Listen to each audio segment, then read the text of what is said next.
आरक्षण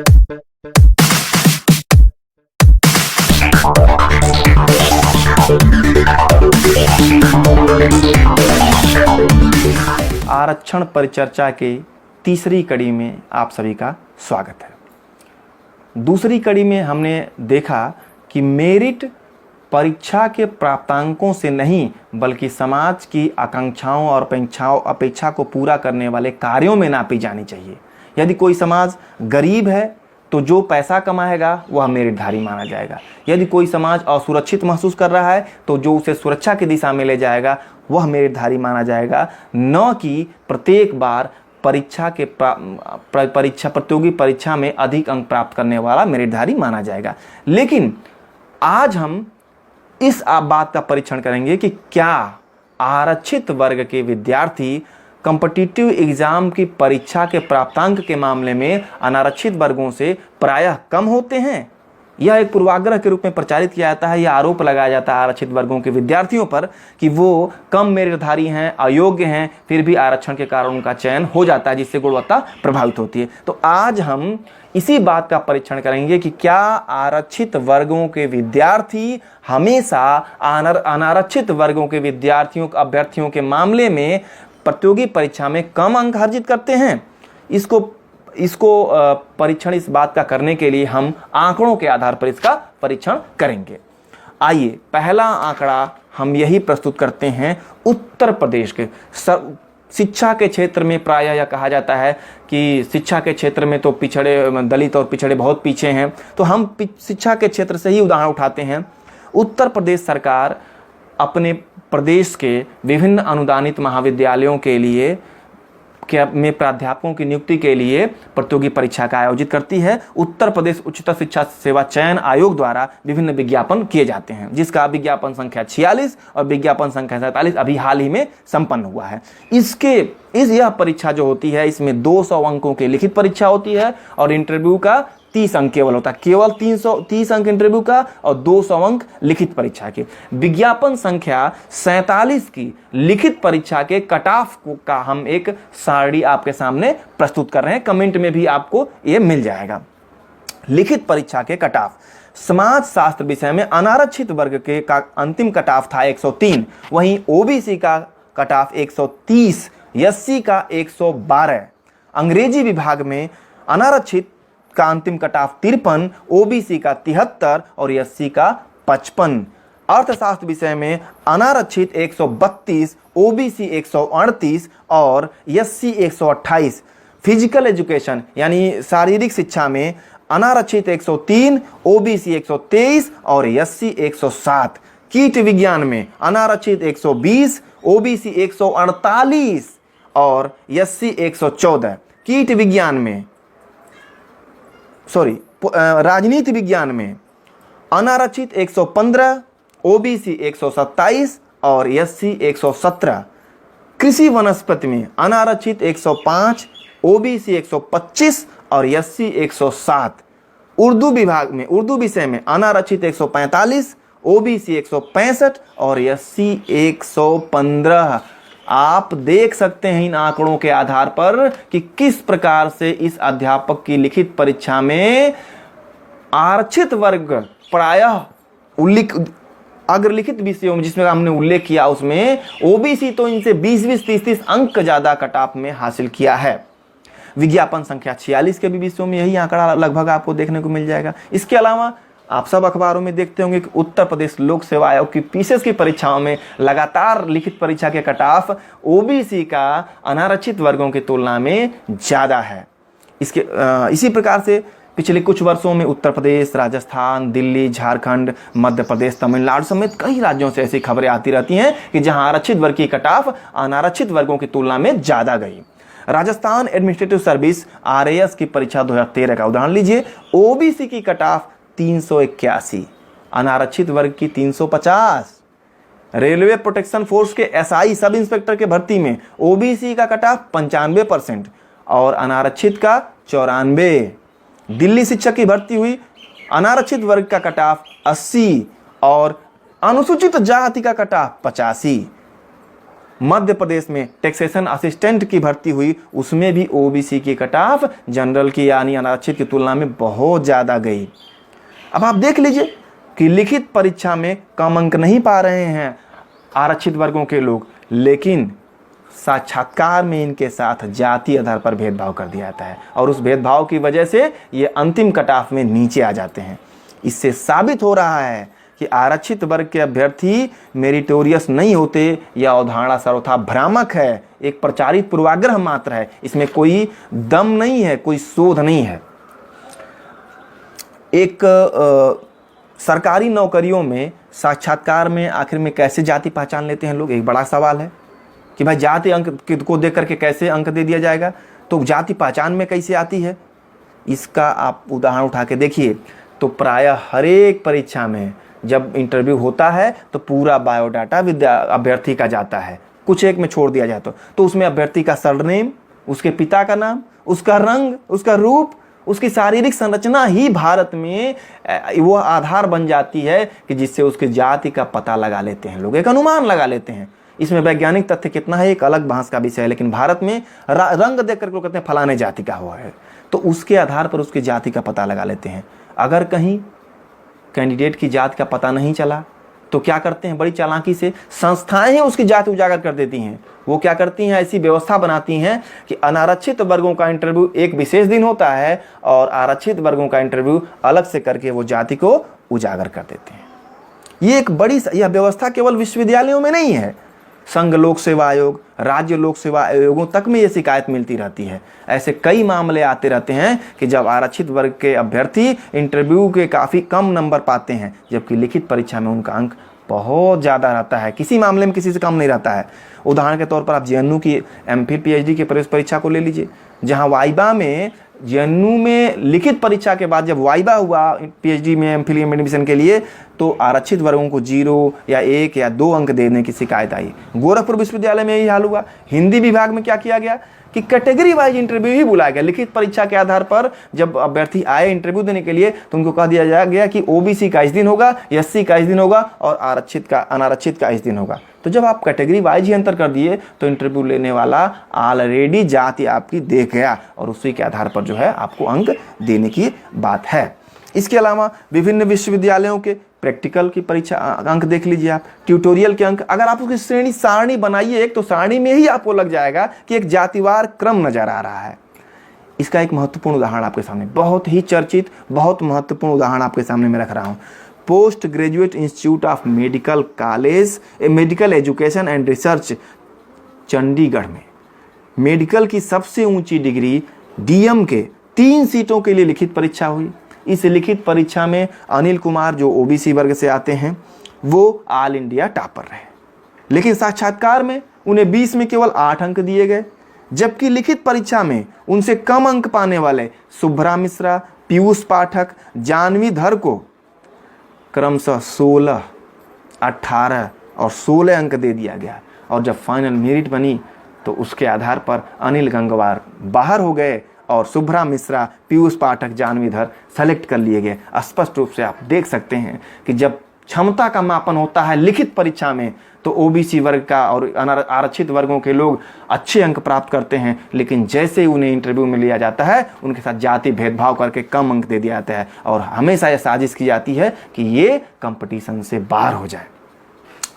इसके अलावा प्रायः जब दुनिया भर में विश्वविद्यालयों की रैंकिंग होती है, जब विश्व का स्तर की संस्थाएं विश्वविद्यालयों की रैंकिंग करती हैं, तो जब भारत के टॉप 300 में भारत का कोई विश्वविद्यालय नहीं आता है तो या शिक्षा संस्था नहीं आती है, तो तपाक से सवर्ण तबका जो होता है और जो एलीट क्लास है वो कहता है आरक्षण की वजह से हमारी व्यवस्था बर्बाद हो गई है, आरक्षण ने हमारी रैंकिंग खराब कर दिया है।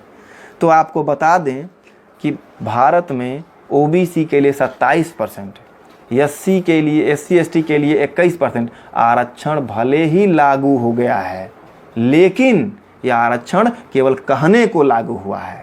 आज तक आरक्षण नाम मात्र का लागू हुआ है। जहां आरक्षण लागू भी हुआ है नाम मात्र का, वहां कोई न कोई बहाना खोज करके विश्वविद्यालयों में आरक्षित तबके को वहां पहुंचने से रोका जाता है। कभी विभागवार रोस्टर बना करके, कभी 13 पॉइंट रोस्टर बना करके, कभी ये कह दिया जाएगा कि अवेलेबल बट नॉट सुटेबल। अभी बीएचयू का उदाहरण बहुत चर्चित रहा, बहुत विवादित उदाहरण रहा, जहां जेआरएफ लड़का है, अभ्यर्थी जेआरएफ है, अभ्यर्थी बीएचयू से पीएचडी किया हुआ है, लेकिन बीएचयू की ही जब इंटरव्यू लिया जा रहा है तो वहां कह दिया रहा है कि तुम जो हमारे यहां से पढ़े हो, टॉप डिग्री रखते हो, जेआरएफ हो, तुम बीएचयू में पढ़ाने के काबिल नहीं हो। अवेलेबल बट नॉट सुटेबल कह के उन्हें अवसर से बाहर कर दिया जा रहा है। तो आप देख सकते हैं कि ऐसे मामले लगातार संसद में भी चर्चा के विषय बने रहते हैं और आरटीआई से भी इसकी जानकारी मिलती रहती है। तो जब विश्वविद्यालयों के अध्यापकों में आरक्षण के नियमों का पालन नहीं हुआ तो नतीजा यह निकल के आया हमारे सामने कि देश भर के समस्त केंद्रीय विश्वविद्यालय के 4000 से अधिक एसोसिएट प्रोफेसरों के पदों में 2017-18 में केवल 3 प्रोफेसर ओबीसी कोटे एसोसिएट प्रोफेसर हैं केवल ओबीसी कोटे से, और 2000 प्रोफेसरों के पदों में केवल 2 ओबीसी कोटे के प्रोफेसर हैं। आंकड़ा तो और खराब है जब 2016 का आंकड़ा उठा के देखेंगे। यूजीसी की रिपोर्ट कह रही है कि ओबीसी कोटे से कोई भी प्रोफेसर इन विश्वविद्यालयों में नहीं है। तो कैसा आरक्षण 27% का लागू हुआ है, कैसा हमें भ्रम में डाला जा रहा है। इसके अलावा आप देखिए इस रिजल्ट से आप समझ सकते हैं कि जब अनारक्षित तबके के लोग ही विश्वविद्यालयों में अध्यापक हैं और उसके बावजूद भी रैंकिंग खराब है, तो क्यों ना आरोप लगाया जाए कि अनारक्षित तबके के लोग ही जिम्मेदार हैं रैंकिंग खराब करने के लिए। आरक्षित तबका कहां से जिम्मेदार हुआ? इसके अलावा एक और मान सकते हैं, चलिए मान लेते हैं कि आरक्षित तबका ही जिम्मेदार है इसके लिए या आरक्षण जिम्मेदार है, तो प्राइवेट संस्थाओं में तो आरक्षण लागू नहीं है। उनको तो टॉप रैंकिंग में आना चाहिए, लेकिन उनकी तो हालत और भी खराब है। तो हकीकत यह है कि निजी शिक्षा संस्था जो भारत की है वह तो सरकारी शिक्षा संस्थाओं से भी गई गुजरी है, उसकी रैंकिंग तो उससे भी ज़्यादा खराब है।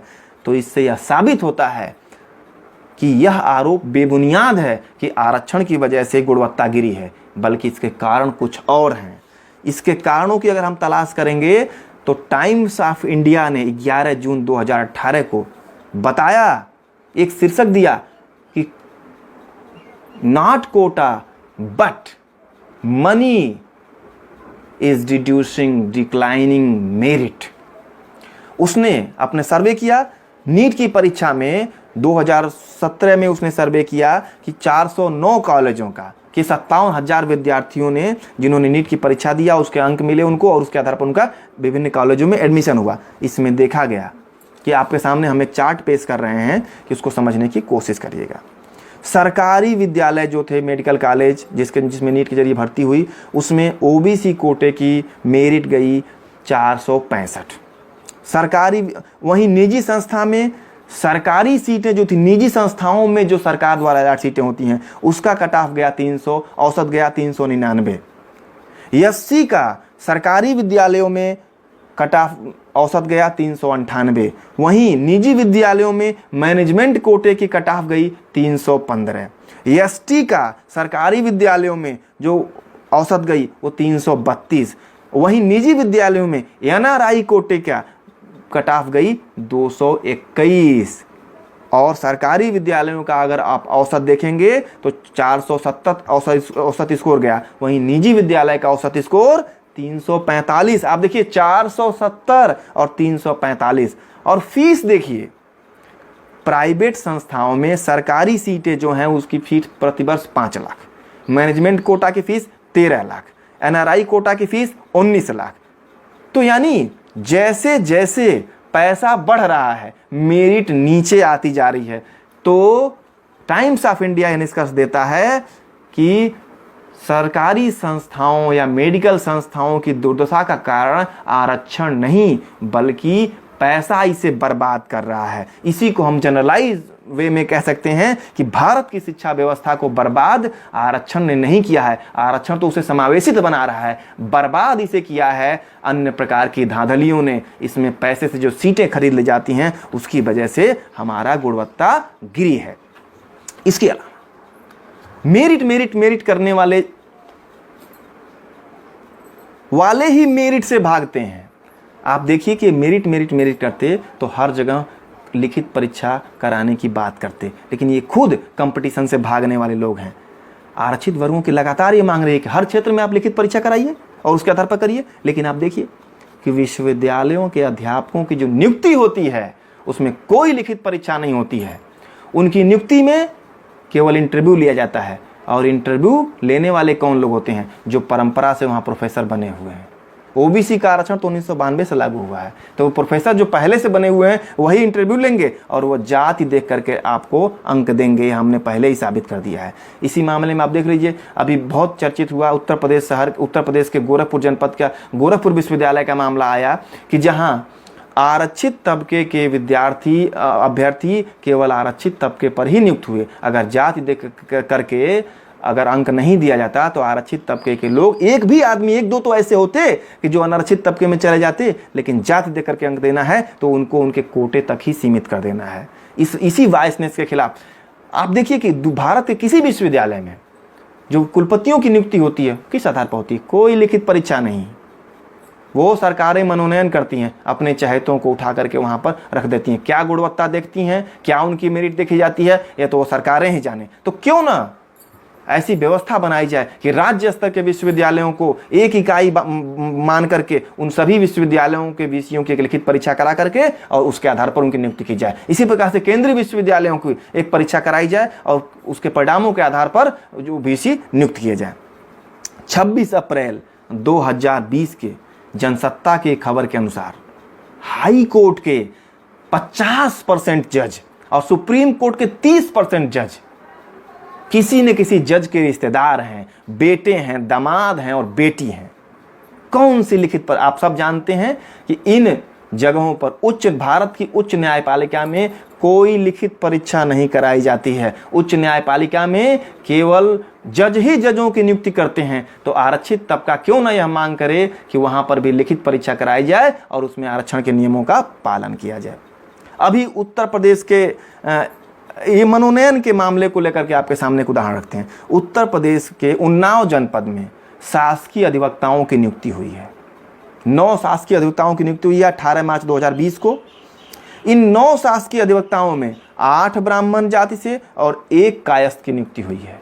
अगर यही लिखित परीक्षा हुई होती तो ओबीसी एससी के लोग भी वहां पहुंचते और आरक्षण के नियमों का अगर पालन होता तो कम से कम 50% आरक्षित वर्ग के लोग पहुंचते। लेकिन 9 की 9 सीटें सवर्णों को चली गई है। ये प्रश्न कौन उठाएगा? आरक्षित तबकों को यह प्रश्न उठाना ही पड़ेगा। इसके अलावा अभी केंद्र सरकार एक नई व्यवस्था से लोगों को परिचित कराई है। हालांकि पहले से रही है लेकिन इतना व्यापक पैमाने पर कभी ऐसा नहीं रहा। लेटरल एंट्री में प्राइवेट सेक्टर से ले आकर के आईएएस सचिव स्तर के आईएएस बनाने का काम किया गया है। इसमें 9 सदस्यों की नियुक्ति हुई है और 9 के 9 उच्च जातियों से आए हैं। कहाँ है आरक्षण? कहाँ है समावेशन? कहाँ है विश्वसनीयता? वो प्रशासन जिसमें एक ही वर्ग वर्ण से लोग रहेंगे वो कैसे विश्वसनीय होगा? ये तो उन सरकारों को जवाब देना पड़ेगा। तो इसलिए मैं आरक्षित वर्गों को सावधान करते हुए ये बात कहता हूं कि हे आरक्षित वर्गों, जागो और अपने हक के लिए खड़े हो जाओ। सरकारों से यह मांग करो कि प्रत्येक जगह, चाहे विश्वविद्यालय हो, उच्च न्यायपालिका हो, चाहे मनोनयन के जगह हो, वहां आरक्षण लागू करो और परीक्षा के आधार पर वहां पर नियुक्ति करो। अगर ऐसा हम नहीं कर पाए तो आने वाले समय में जो आरक्षण के जरिए हमें छोटी मोटी उपलब्धि हासिल हुई और समाज का प्रत्येक तबका प्रशासन में अपनी हिस्सेदारी पाया, वो अभी जाते हुए देर नहीं लगेगी। इसलिए आप सबसे निवेदन है कि जागिए और अपनी अधिकारों के लिए जागरूक रहिए। मिलते हैं अगली कड़ी में। नमस्कार।